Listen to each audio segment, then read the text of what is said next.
Stuttering has long been a social stigma, and people who stutter often feel ashamed to speak in public, and that sense of shame can be crippling to people who suffer from this. But many people might be surprised to hear that stuttering is not a genetic nor a neurological disorder. There are ways to overcome the condition.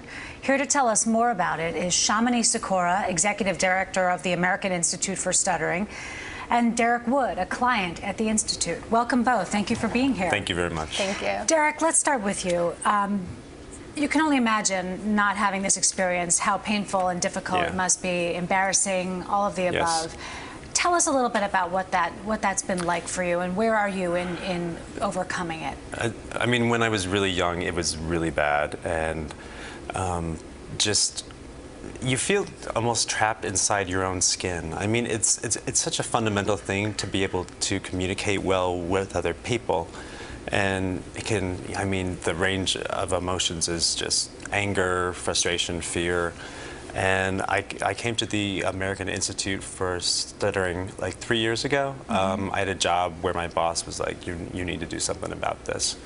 And it turns out it was one of the best things that I've ever done, because I feel really in charge of my speech now. Yeah, I mean, you seem in charge and you seem to be doing well. Chamonix, how is this treated?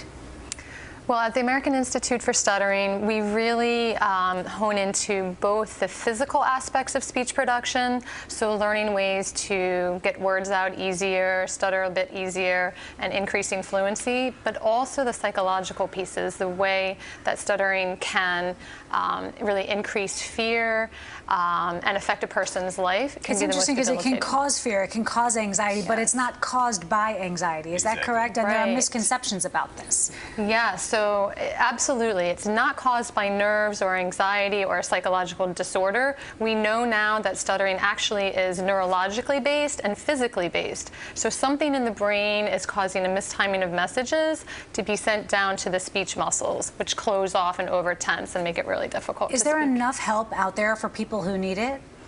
Well, there is. I mean, luckily there's places like the American Institute for Stuttering, and there's some great self-help groups as well. But I saw in some of your materials that the population is underserved. Is that because they don't know how to get help, or because the services don't exist? It's a little bit of both. You know, the American Institute for Stuttering is kind of a rare place to find that just specializes in the treatment of stuttering. It also is the combination of not knowing, as you mentioned, that these places exist. So kind of a combination. Finally, Derek, I read a little bit about your story, and I know you were inspired by Vice President Biden's story. Can you tell us a little bit about that?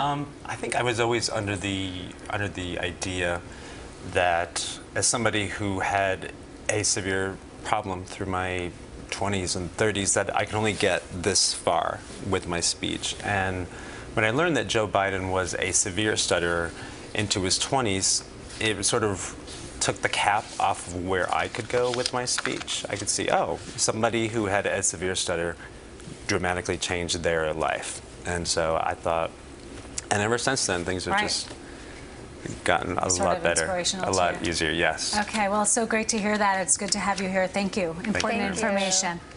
And coming up,